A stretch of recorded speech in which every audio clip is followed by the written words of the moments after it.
What's up, my fellow lionesses and lions? Welcome to the Project Lioness Podcast, where we are here to disrupt the mainstream narrative when it comes to health, holism, and human consciousness. We are here to share bold truths about health and life from a female perspective. This episode is brought to you by our team, Inspire Co., where we stand for your health being inspired by choice rather than being inhibited by chance. Thank you for being here and joining in on these raw, real, and powerful conversations. We hope our show brings you inspiration and empowerment to overcome challenges, reclaim your life, and ultimately pursue your mission with power, purpose, and play. Now, let's get into the episode.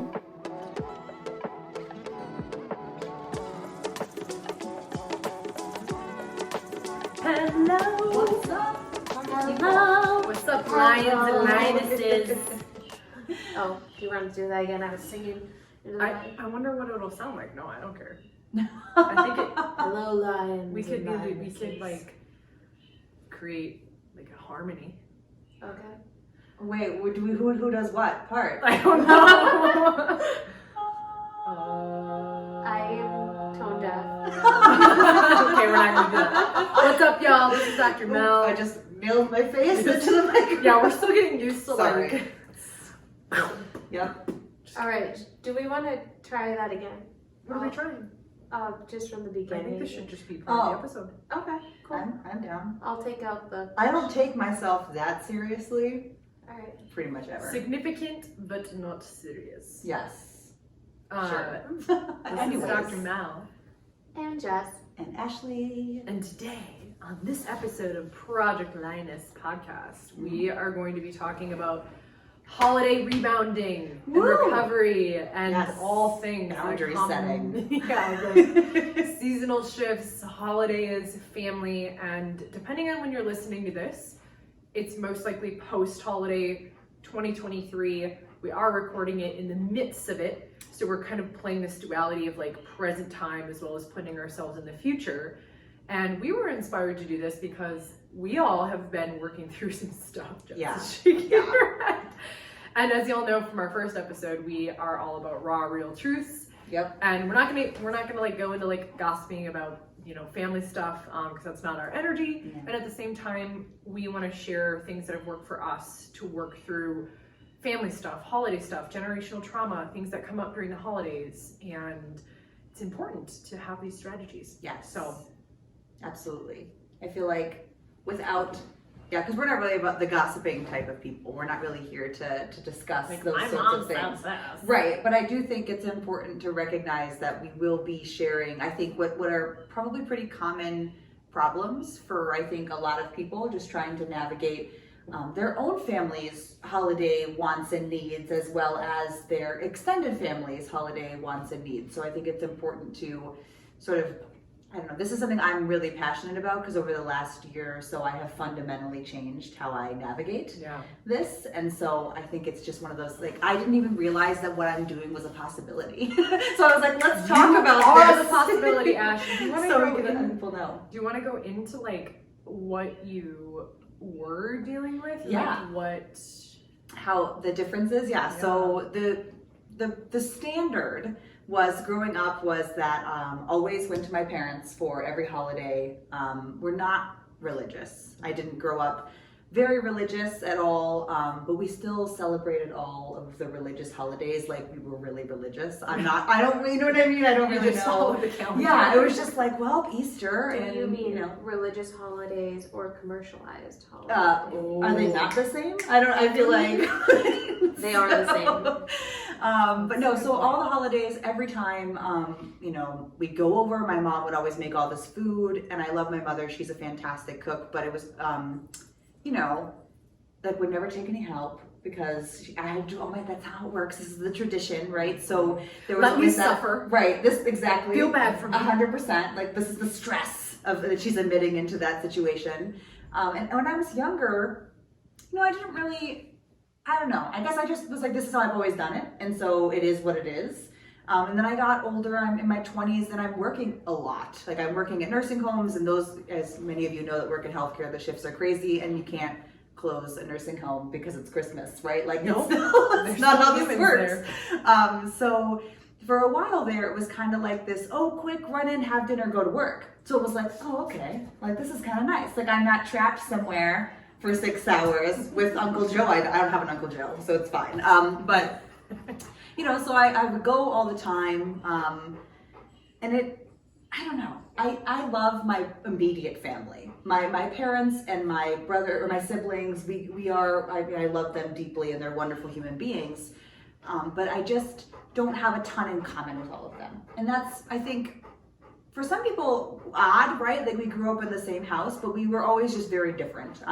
As much as I love and respect them, and they absolutely love and respect my differences and who I am as a person, it was kind of hard to be at every family gathering where I didn't really fit in, right? And so I started to get like, well, what's wrong? I should want to be here. Like I would get really critical of myself. Like yourself. Yeah, right. And it was like I should want this, and I didn't. Like I just didn't want it. So they're your biological family, right? And I should want to spend every waking second of them, right? And it's so hard to do the difference. Yeah, definitely wrong. But it was getting to the point where every holiday would induce like incredible mental health symptoms, right? So I would just what did you notice with you're going into that? But I'm curious also like with the mental health, what you notice like in your body. Oh yeah, like well, first of all, I would get physically ill at most holidays. Yeah. So I would have the physical symptoms. And sometimes they would be like fevers, right? Like I would make myself ill because I bet my body would feel. Wouldn't have to go. Right. Your body told me. No, still had to go, just to be clear. Oh, you can be sick at home, right? You can be sick at home, guys. That's how this works, apparently. So I would be sick and uncomfortable, but I would get this, my chest would tighten. I would just feel like I couldn't talk or breathe. Like it would just be this like, and then in the moment, I think a lot of you probably know if you listen to any of our stuff, but if you don't, you'll learn about the kind of 5 F's that you can go through, the trauma responses. And I fawn and fit in like no one's business at things that make me uncomfortable. So on the way to my parents, I am married, like I mentioned in the last episode, there's one or two things. I was either really like accepting of my husband's support because I was struggling, or I was like, don't fucking talk to me. I'm like mega, I'm so, you know what I mean? I was like, right? So. And quickly, just for those of you who don't know, we can drop in the show links, the masterclass that I've created that goes into the 5 F's. But what Ash is speaking to with fawning and fitting in is fawning is like a little fawn, like a little deer where you are kind of like in the headlights and you either camouflage, it goes through it in the masterclass more specifically so you can recognize it yourself, but like people pleasing and playing nice and like hyper socialization and definitely hyper socialization. Like you guys think I talk fast now. Like, you know what I mean? Like seriously, it amps it up. So yeah, I would have all these physical symptoms. I would get, you know, incredible tightness. I felt like I couldn't talk, which is funny because now I know, right? Like throat, voice, I don't feel like I can be authentic. So I'd either be like really, you know, you're really stressed. Even the person that you love the most has done nothing wrong, but you're like, don't. Right, yeah, you're like, we're on the way there, and he's like 30 seconds later than me getting in the car, and I'm like, Jesus Christ, Scott, you know, you know what I mean? Like that everything moment, right? Becomes tunnel vision, right? Like everything is over amplified. I'm suddenly in a completely like frozen trauma response where I have no space, right? And luckily, we have a really great, strong relationship. My husband knows where I'm at. You know, he tries to meet me where I'm at, and that was really great. So we'd be on the way there. I'd either be sick, or I'd be so anxious and uncomfortable. I've thrown up sometimes on the way to holidays. And again, I'm not, my family is wonderful, but I was unable to feel comfortable enough with my extended, larger family about being authentic in me, that's where those symptoms were coming from. So I definitely don't want to give off this idea that like, wow, that's really extreme. Like, your family must be terrible. They weren't hard things. Like objectively, if you zoom out, there's nothing super difficult about being at a holiday gathering at my family's, but for me it was. And based on, you know, previous trauma with extended family, it was just not a place that I felt like I could be comfortable. Eventually, Because of those root experiences. Exactly. Right. I mean, yes, I love that she calls traumas root experiences, and I really appreciate that. So if you've never heard that, that's what we're getting at. A root experience can transmute into a trauma perception, but not all root experiences will manifest and alchemize the same in everyone's body, Absolutely. right? Like what is trauma to one person is different, so that's why we refer to root experiences. Dr. DeMartini refers to it as that. Right, absolutely. And I feel like, again, I don't drink, I don't smoke, I don't do drugs, and those are things that my family does do, and there's no judgment there. I did a lot of those things for many years of my life. So there's not a judgment there, but there was also like a cultural difference of those things. And also, like, drinking gives you a certain level of comfort, Right. and once you don't have that numbness or whatever, or that, for me, I'm very introverted. Yeah. And I need sometimes to I either can't go or I'm gonna have to have a drink. Jess needs a shot of tequila. Yeah, Tequila's the my liquid drink courage of choice. for Jess. I shouldn't say I need it. I don't need it, but I feel better sometimes when I have Yeah, it. right. Yeah. And my husband and I made a conscious decision on our own healing journey to be sober. It was just easier for us at the time, and that's where we currently are. And that was what I wanted it to be, but that's definitely when I noticed an increase of difficulty about being around my family again, because I didn't have those kind of coping strategies Have the brain barrier to level. Exactly. And so, it became really difficult. I definitely, because of my root experiences, felt like I just, different generational situations were going on. So my parents would hear why these were difficult to me, and they would say, well, we're your parents, you come over anyways, right? So there wasn't an extension. And again, they love me and support me. It's just a difference of upbringing. They just believe that holidays are that sort of thing. And I thought, yeah, but I don't believe that. So what does that mean? You know what I mean? Like, what do I do about that? And this, right, exactly. I was like, well, am I supposed to just like suck it up? And that's what I think most of my friends do. I think they won't talk about it. They don't bring it up. But I thought, yeah, I don't, so I got into therapy. I was doing a lot of boundary work.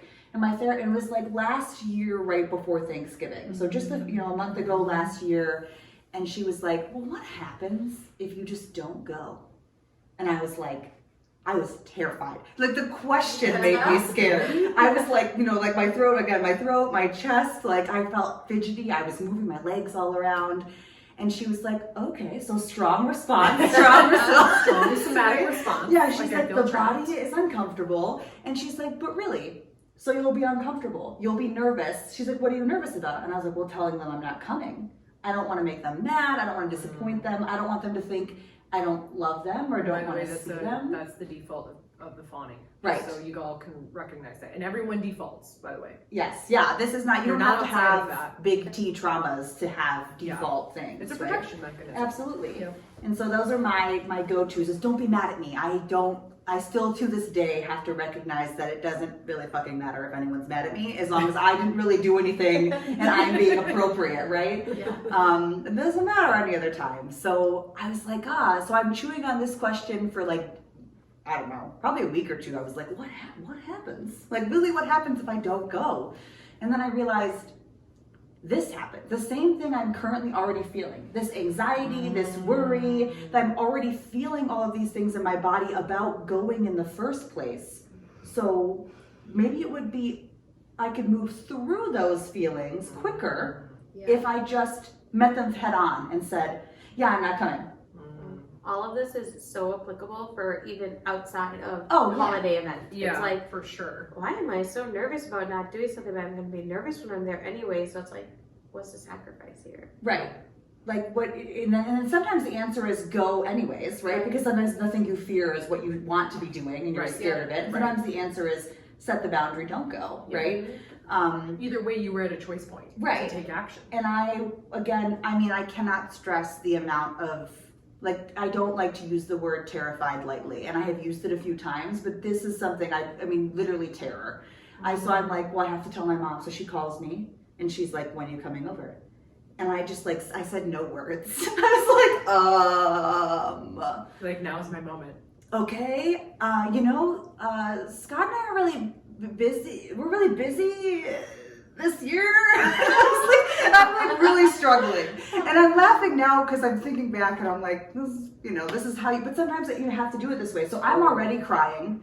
I could probably start crying now, remembering the feeling. I'm already crying and she's like, what's wrong? Like, because she doesn't understand. I haven't said the words yet, right? So she's like, what? I asked Also, you when you're assuming coming that over. crying means that's another thing in our culture. But Yes, yeah, I keep going. assuming that something is wrong with me Yeah. because I'm crying. But really, I'm just like pushing through strong emotion, right?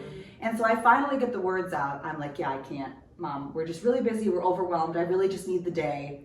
We're just gonna be home, And that did not, I was so proud of myself for like 0.5 seconds, right? Because then it got met with my mother's own trauma response, which is, and I can see that and recognize her own story and purpose, right? So we recognize that situation, but it didn't go over super great. But ultimately I did it, and we may have had like a long, extended, difficult conversation, but it didn't matter that she didn't understand me, and I told her as much. Ultimately I said, Mom, this is a boundary I'm setting for myself.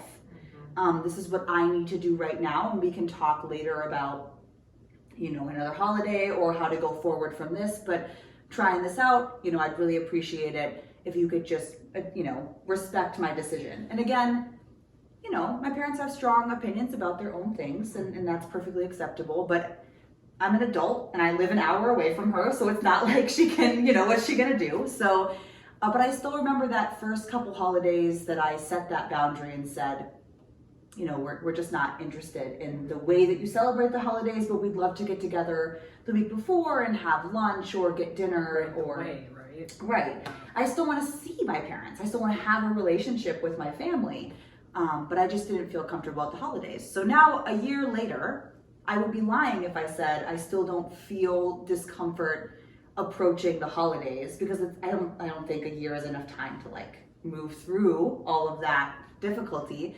But it was easier to have the conversation this time around. So again, Scott and I, we didn't do anything for Thanksgiving. We went to a movie and made some curry, and it was fantastic. And it was easier this year to tell my mom, hey, again, we're really busy people. As much as I love you, let's go ahead and get lunch on a Friday. We're both off, and we scheduled a thing, and it was nice.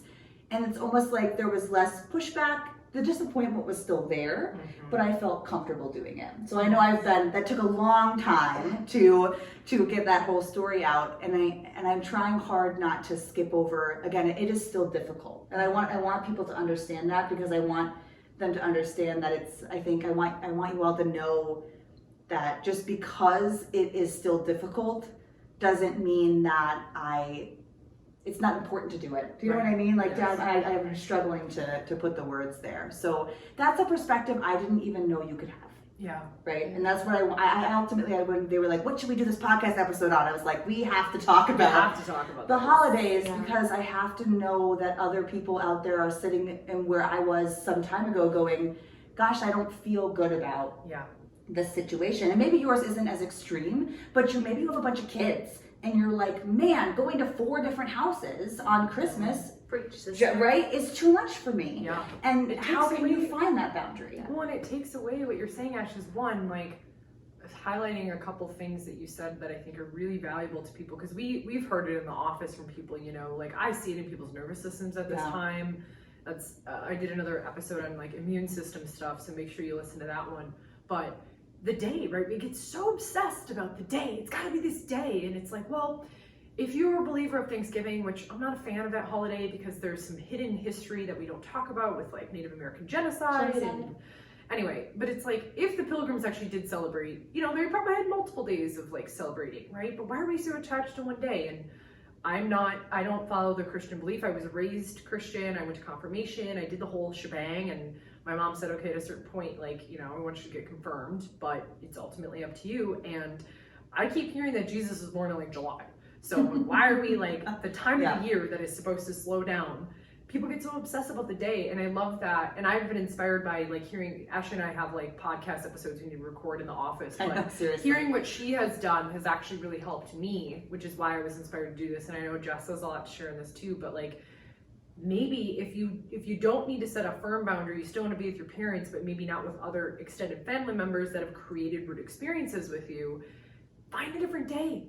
Like winter in Minnesota is freaking 6 months long sometimes. Seriously. If you're actually celebrating Christmas, it's about so much more than a day of gifts. It's about joy and love and giving and receiving. And birthing, I mean, I said this in another piece of content I made. If Jesus was born in a state that was maybe more winter, which I don't think he was, we don't have like a Jamie here to fact check. We need a Jamie to pull this or up. Scott. Yeah. Scott will be here eventually. When there's a newborn, you are not running around to a bunch of different shit. Right. You are hanging out. You are still, like, for any of you who have spent time with a newborn, you are very nested in. You are very nurturing. Yes. You are slow, and you're to the rhythm of the baby. And I feel like this time of year, we get so caught up in consumerism and rush and go and buying stuff. And if you like that stuff, awesome. But it's the people I see in my office, in me, it's stressful. Yeah, and I hate to, we don't have to go here because it's a whole other can of worms, but ask yourself the question why you like it. Exactly. Just ask the question. It doesn't have to be anything more than that, and you are welcome to like the things that you like, but we have to ask ourselves why we do. That was exactly what I was going to highlight, and then I want to hear Jess's perspective, but what you said about being self-inquisitive and saying, like your brain's gonna get to a point where you start self-reflecting, and if you're not self-reflecting, it's probably because you're so locked into a mental program. Yeah. You need to slow down and actually realize, why am I doing this? Is it because it's just been tradition? And then trusting, there goes our GoPro. At least we got the phone going. Trusting your somatic cues of wow, anytime this comes up, I get intense heat and tightness in my chest. That is a sign that you have a pattern to resolve. Yes. That then manifested as emotions, that manifested into relational experiences. So with any pattern in your life, especially the holidays, traditions, but it's okay to change traditions. Yes. In fact, changing traditions can be a tradition in and of itself. It's healthy. It Yes. is. I was gonna say, when you're talking about life with kids and what you know, but also the why do you want to continue doing this is a good segue into my story. I don't know if you're ready to hear it. No, I'm ready. ready. I know that Ashley and Mel has expressed some of her story about about holidays, feeling and ill. About her. Yeah, and about me. Just kidding. to me about how holidays are hard for you. Oh yeah. I have the exact opposite experience. Holidays were so joyful. My parents, if they were stressed, we did not know about it. Aww. And I am one of 38, 39 so grandchildren. First cousins. And almost all of us live in Minnesota. That's a lot of humans. Yeah, my mom is the second oldest of 10 kids. And I think incredible. I did not know that about Jess. I think 7 of them live in the metro area, or used to. When I was little, we would go to my grandma's house and there would be 60, 50 people there. And it was the most fun. All of the kids, we were born in groups, right? So there was a group of kids my age and a group of kids my sister's age and my brother's age and my other brother's age, and we would just play. And then Santa would come and we'd all go sit up on the stairs, and they'd be like, oh, you can't listen, and they can't come down. And then we'd come down, and around the tree, because there's so many people, it'd be piles of presents. Gosh. And it was just it was handing them out, and there's wrapping paper everywhere, and there's cookies, and it was just fun. Yeah, you're opening presents. You're opening presents with your friends. Yeah. Hell yeah. Essentially. And then we go to my other grandparents' house who didn't have as many grandkids and freaking loved us. We saw them all the time. We were so close with them, and to be best food, old person food that's super bad for you, but comfort food though. Real good. Old person food. All the butter in every dish. Yes. We know. Imodium Imodium casserole. We'll get into that sometime. Oh God. But holidays were so warm and so inviting and so exciting, and my parents would make a big deal out of it every single year, and every holiday was like this. every Easter, 50 people got together. We had Easter egg hunts, and it was so much fun. Yeah. And holidays were never stressful for me until I had children. And then I was like, I have to replicate this level of magic and experience. Oh, for them. talk about the pressure. Oh, God. Yeah, and first of all, they don't have 36 cousins, Yeah. right? That's not going to happen. You've got like 13. No, I'm just kidding. Yeah, something like that. Just kidding. 7 cousins, something. Anyway, I'm not going to be able to replicate that level of. Right. And so I would go all out and I would decorate my house, and we would go to my husband's house, and then we would go to my house, and then we go back to our house and open presents. In the morning we go back to my parents' house and then back to my husband's house. And I'm like, I'm tired thinking about this situation. yeah. And It's I'm like Minnesota, like, Right. There's Snow. like crazy weather here. And I spent the 2 weeks leading up to it frantic. Do I have everything that I need? Because not only am I getting presents for my little family, but my parents and my siblings and my cousins, and then we do like a gift exchange where you bring one thing, and I'm like, whatever. So I had to really, as I came into this transformation that I talked about in our last podcast, of really starting to unbind myself and free myself from, well, a lot of things, but especially pressures that I don't necessarily need to have in my life. Yeah. Like ingrained ideas of what magic is and how I can create it for my kids. Right? So I had to do this great undoing around the holidays where I was just like, I'm not going to commit this much time and energy to it. We still have some decorations up around the house because I think it's fun to have like lights up when it's dark out. Yeah, and it's pretty, right? And it's like cozy. it's cozy. And it's right. changing up the environment a little bit, and it smells like Christmas in there. We have a real tree, and that's like a tradition that we do, and it's fun to engage in that. But Well, isn't that more paganism too? yeah, Yeah, Like, I was absolutely. gonna say, You yes. told I me. did, Someone yeah. was like, actually getting a tree, and Yeah. again, I don't know if this is fact. So y'all can fact check me, but maybe you told me like part of decorating a tree is the more solstice-y, Yeah. or like December 21st. Yep. Just so I have a quick question. Yeah. Did you feel like when you decided to make that transition, like maybe I'll decorate a little bit, but I'm not gonna commit? Was there like shame or did you feel, or were you just like, I'm ready to commit? Like I've made the decision. You know what I mean? There wasn't any. Maybe there was like the first year of like, am I doing the wrong thing? And that's what it was. Like I remember Christmas as so magical. Like Yes. thinking about how special I felt and how much fun I had, and how like again, my parents were stressed. We had no clue, right? There was no idea. They were happy, jolly. Santa brought us everything that we wanted, and this is kind of what leads into it is Santa brought us everything that we wanted, but if you asked me what I got for Christmas, I could only tell you one thing. Oh, wow. Interesting. One thing, and it's because there's a really good story behind it, but one toy. Yeah. One thing. And I started to think, but I remember every time my dad took me to Mall of America and we went on like an rides. experience. And I remember when we would go on trips together. And so that's where the transformation came in, is like, I'm not going to go crazy about giving my kids all of this stuff that, I believe some of it is toxic plastic stuff. And it's a dopamine hit. It's a dopamine hit. And they're not going to remember necessarily what they got, but they're going to remember how I made them feel. Right. Yes. Right? So when they come down on Christmas morning this year, they're going to find a couple small things. But Don't listen to this podcast, Jackie. It's after. It's okay. Yeah. Oh. Yep. Still don't. Am I Don't telling mind. them what we're doing? I get my kids Yes, experiences. And so, last year it was like they got gift certificates to go on rides at the Mall of America, and they got to go to the trampoline park, and they got to go to the batting cages. And I want to be your kid. I know, that sounds awesome. And so this year we're going to surprise them with a trip to Alaska. Woo!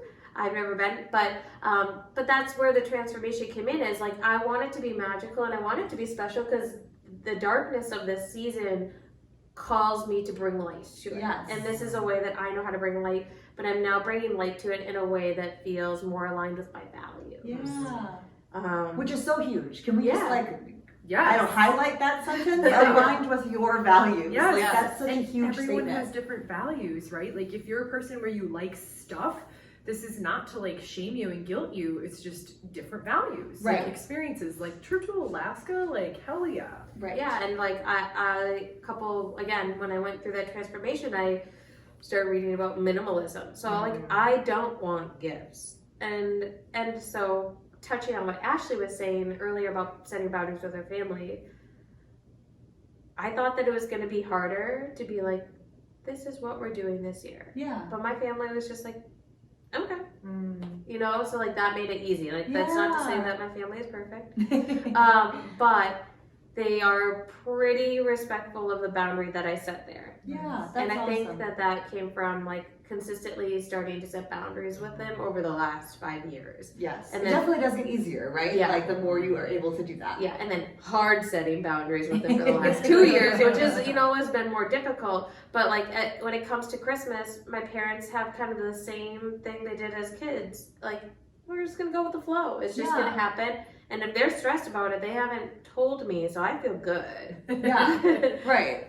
But yeah, so the big thing for me has been finding how I can make this time special and magical for my children, like something I experienced, which was, it wasn't the gifts, it was the nurturing Yes. of the Aw, season, I like right? And so finding a way to make the season nurturing and warm and light without teaching them something that doesn't align with my beliefs and my values. Totally.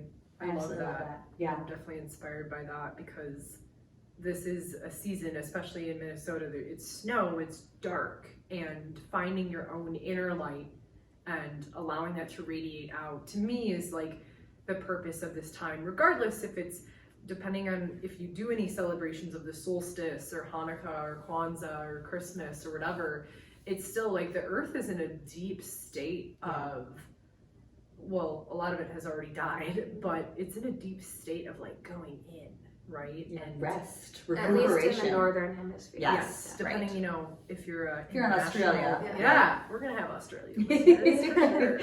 Like, what are you talking about, snow? All our friends from South America. Yeah, Hello. exactly. So do you have any strategies, Jess, as far as like how you worked through, like, speaking that, I know it was maybe a little bit less resistance than what Ash dealt with, but Yeah, I think it was just, again, my parents are wonderful. And at the same time, when I set boundaries with them, if there is any pushback, I usually don't hear about it right away. It's like down the line. Yeah. But I think the biggest thing is like looking at your values, right? You talk about this all the time with like the DeMartini stuff is, we can drop that in the show notes, like a free assessment to determine your values. yeah. Yeah. Like look at what your values are. And like I like to spend time with people, not a lot of people because I'm introverted, but people that I'm close to, like that doesn't drain me. I like to eat good food. I like to be warm. I like to feel cozy. I like to create environments that feel good to me. Yeah. So that's what I've done with this season is I've made it an opportunity to transform for a short period of time my home into a different sort of my values, right? Yes.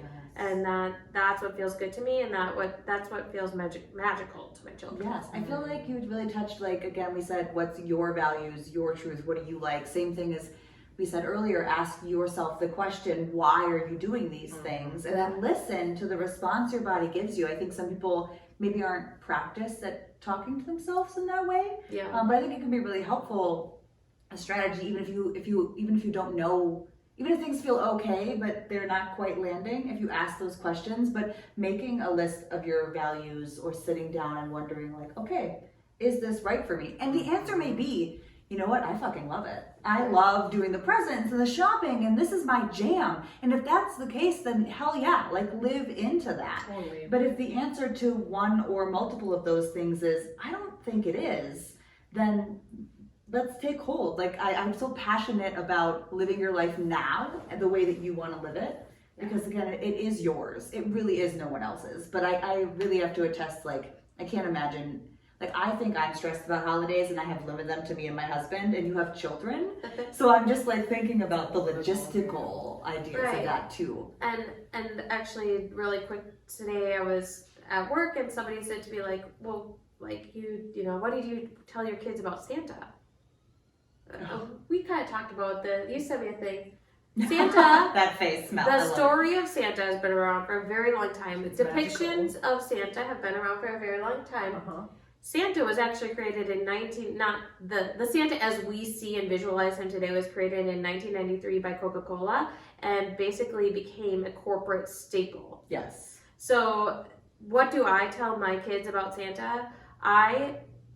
Saint Nicholas was a good human. He was a good human with great values who gave to the people in his life and received equally as well. So I tell my kids about the spirit of Santa, the spirit of Saint Nicholas as somebody that we can all venerate. And I always have, well, maybe since my oldest son was like 5. When he started asking me about Santa, I would say the spirit of Santa is real. Oh, I love that. And that's, that's what worked for us. Yeah. And I think, so to draw a line between what you and I just talked about is finding your values and what feels good to you. And then how does this feel in my body? What does this feel like to me right now? And then how do I create a boundary with the values, with the way I'm feeling? And I'm sure Mel will have more to add that. I really feel like just after doing a bit of this episode that we should definitely do one on how to set boundaries and how what strategies there are for that, because at least for me and maybe for a lot of you, I didn't know how to do that. I had no idea where to start, right? And boundaries doesn't mean a lot of people think boundaries is like you cut that off. Right, that thing, that person, you cut that thing Not off. at all. It's like that's actually more annihilation, and that some people cut off things and they don't realize oh wait, I can use my voice, and just a lot of it is asking for what you need, making requests. Exactly. And that's definitely going to be a future episode. A couple of things that you both are prompting in my brain is one, the values, determining your values. There is a process, and it's important to remember that what you think your values are may be true, or they may be injected and projected values to the subordinates and what you're subordinating to in your life. So for example, parents, teachers, anyone or anything that's been an authority figure to you, especially when you're younger, you may take on certain values that as you get older you realize are not your values, they've just been injected into you. So that's important. So the DeMartini Values Assessment, which I am a certified breakthrough DeMartini coach, we'll drop it in the show link. It's free assessment. I think it's 13 different questions, but it really does get you to get clear on, oh, this is what I value, and people around you will have different values. Yes. So we obviously have similar values because we're collaborating on a project, but know that your parents, your siblings, your 60 cousins are going to have different values, and that's okay. And so when you or someone else operates in their values, you may create a judgment, or they may have a judgment of you because your values are opposite, and that's human nature. Yes. I don't have a high value of family. I love my family, but it's not the initial thing I think about when I wake up, and I had to really work through that.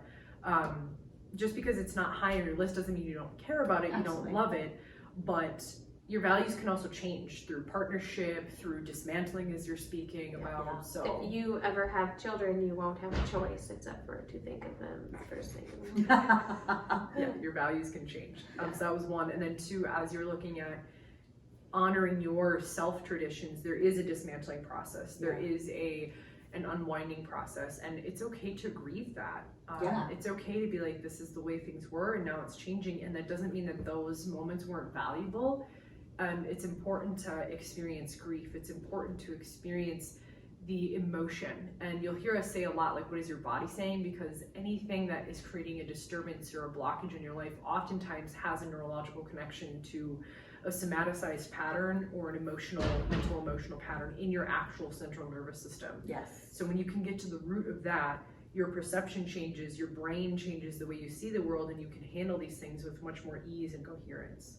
And you can move that around in your body too, right? When you notice something in your body, even just paying attention to that part of you can be really powerful in sort of either alleviating, lessening, or moving that energy or discomfort through your body. Mobilization is key, because you don't want to go into the freeze response. Exactly.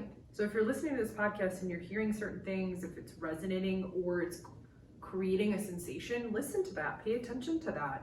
That's an important wisdom from your body to pay attention to. And if you're pay attention to my body, welcome. Yes, to the 100%. podcast. That's we can say that we're not trying to convince you of anything, and that's true, but I am secretly trying to convince you that your body is more important than you may classically think it is. And we all have training in that. Like, that Yes. is biology, that is physiology. So there are things that I will stand upon that I Because will. again, that is fact. That is a Right. proven This is fact. That's Like, not an you know, opinion. Right, This exactly. is fact. Your body is your greatest communicator, right? Yes. If something is going on mentally, you might not even be like aware of it. So think about it this way.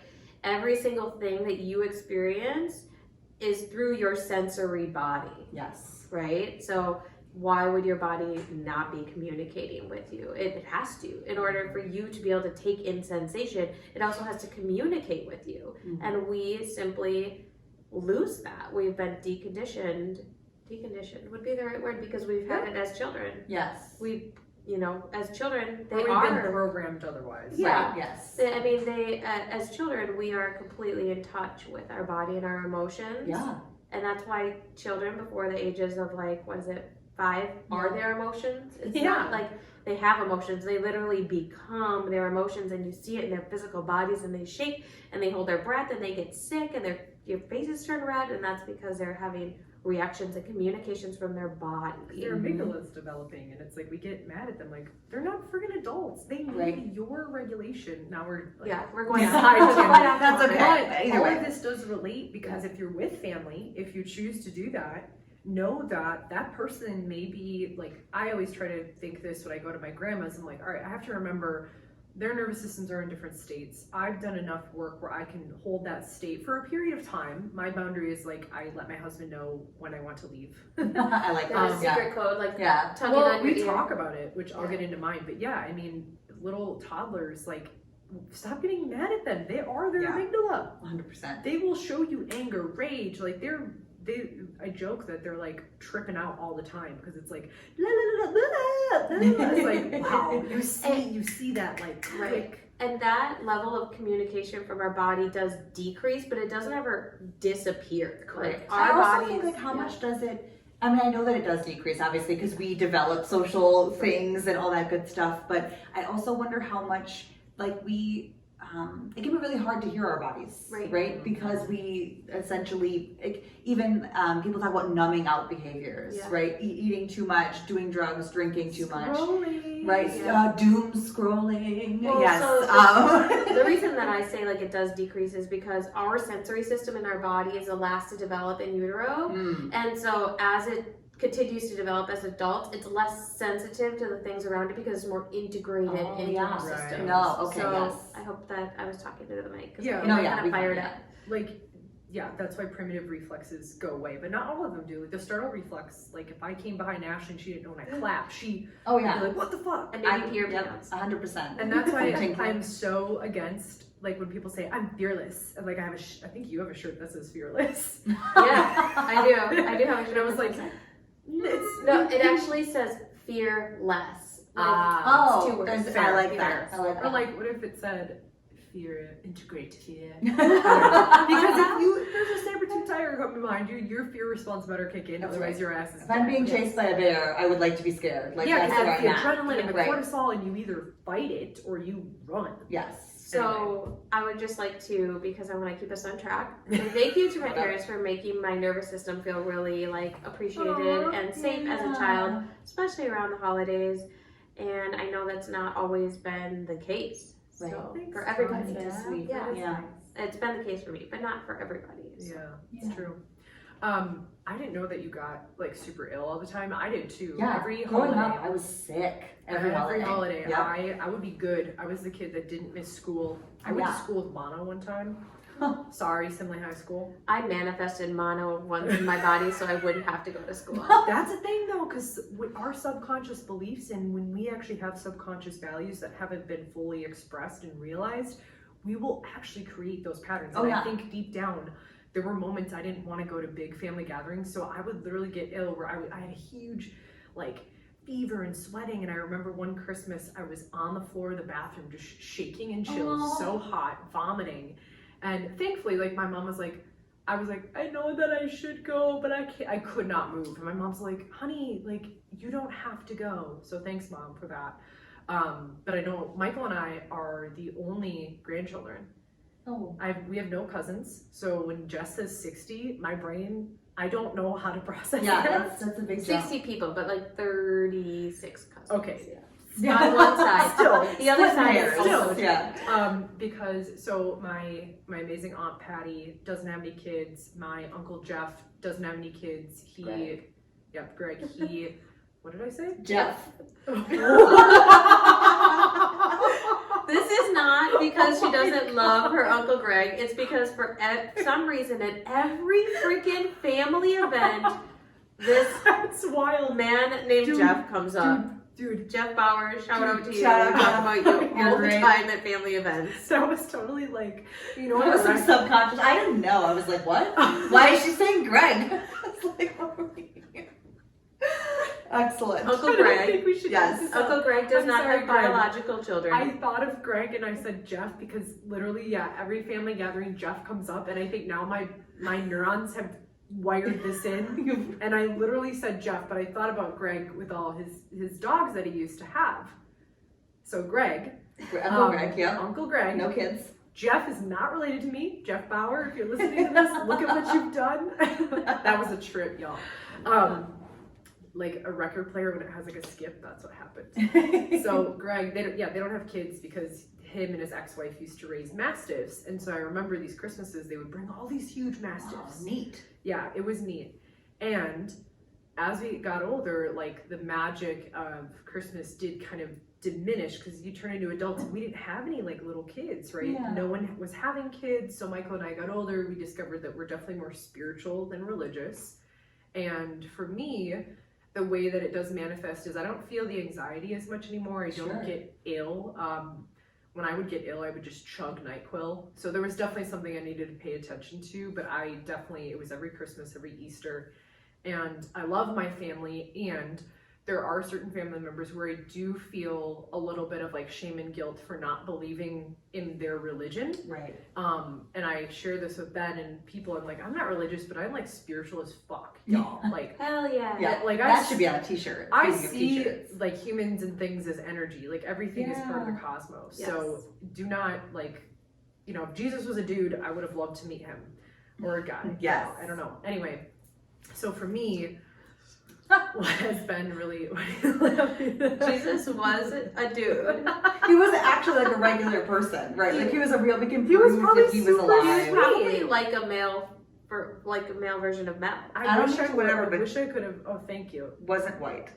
Yeah. So No. sure. Anyway, just throw that out there. Okay. Anyway. He was not white. But my husband and I laugh about that. So he grew up in a like really religious family, and we're dealing with that right now, of like working through our boundaries and what we stand for, and figuring out what Ash said. Like, why is this important to you?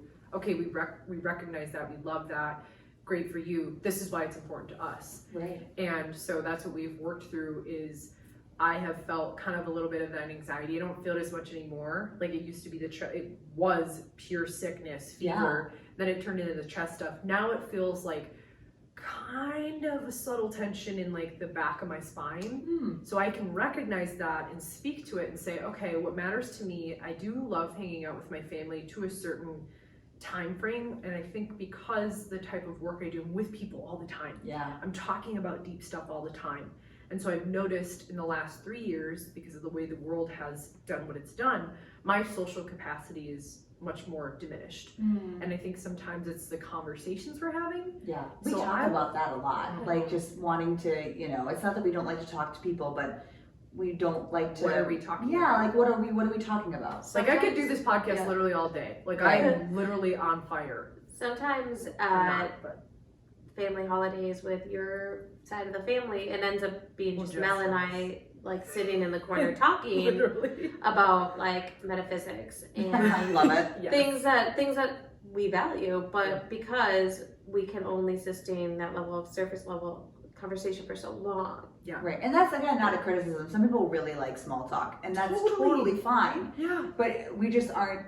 I don't know. It doesn't feel as great. It feels almost like I'm skirting around Right. being able to speak authentically And when I I do think that. just a reflection from the couple times I've been with your Yeah, family yeah. is that when you bring up topics that are deeper and more difficult, it's not like met with it's met with resistance. Sure. Very Yeah. true. That's So- 100% my family as well. Right. And so it's like, you know, you could have these conversations with them and be challenged by each other and have them be productive, but they're not. Right.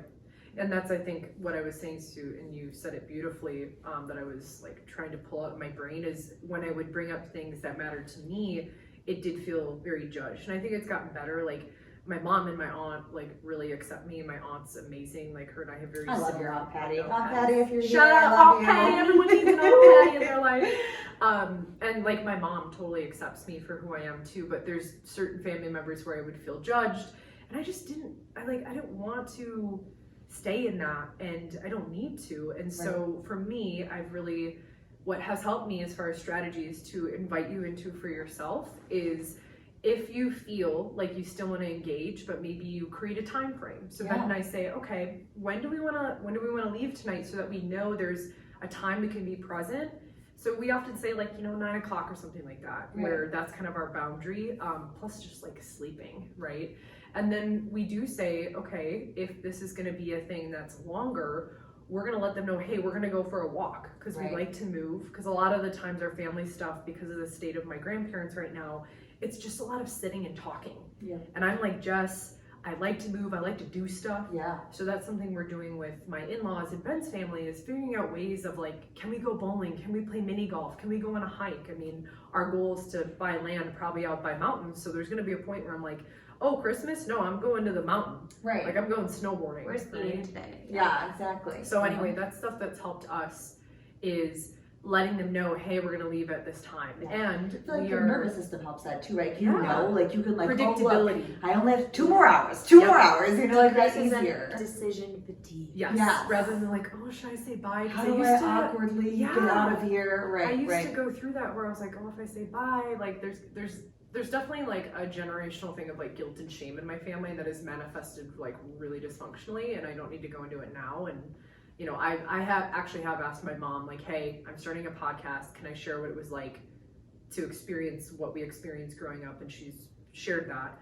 But I just, like, guilt and shame, no. Yeah. No. Yep. Yeah. Yeah, one other thing to that is, like, I'm an extreme introvert. So stuff like this, it takes its toll on me. Mm-hmm. And then I'm with an extreme extrovert. Like, if there were 2 sides of the spectrum, we would be at exact opposites.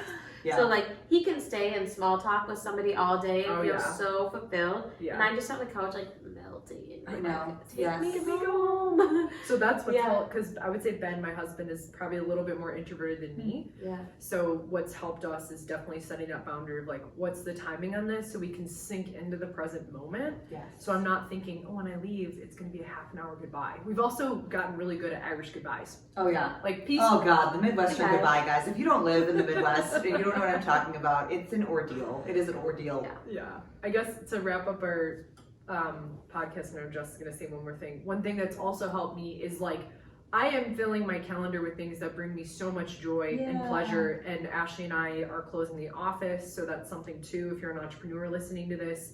Give yourself permission to take time off. Yeah. Michael and I have had the office open during the holidays, and I don't know what the fuck we were thinking. Like, everyone reschedules. Right. So give yourself permission to take time off. You're not going to die. It's going to be okay. And your practice members, your patients, your clients will be like, good for you. Everyone I have told that we're not open the week of the 26th has been like, hell yeah, get it. Yes. Enjoy your time off, right? Like nobody's going to be upset at you. Time off. People are traveling.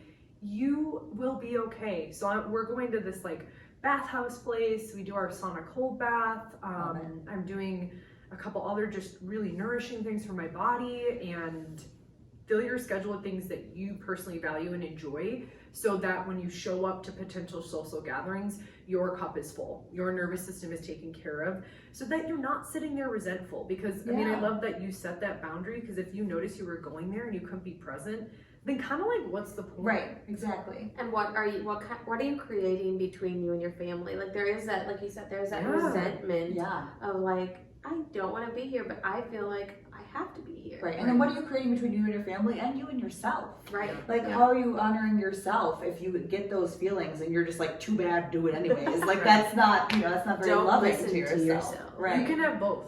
Absolutely. I think that the theme I'm hearing in all of ours is like, you can have both. It doesn't have to be an either or. Yeah. You don't have to annihilate relationships. No. So And it also doesn't have to be easy. It also doesn't have to feel, and it can be easy. I mean, Jess and I told similar-ish stories of boundary setting. Hers was a little bit less challenging and mine wasn't, but we still got the same benefit, right? And we're still both happy to have set those boundaries. Right. And mine was less hard because I've been setting boundaries since I was a baby. Yeah, Jess is definitely more, she's there with the boundaries. born a boundary. Born with boundaries. But I just want to add this too, like, I understand that if you don't enjoy celebrating the holidays, not even just Christmas, but like holidays throughout the year, and you feel like you're surrounded by people who are really like in this holiday season, I invite you to look further into like what those holidays, the meaning of them actually is, because you can still celebrate the root of that holiday without having to commit to like the commercialized, Americanized version of them. I like that. Yep, totally.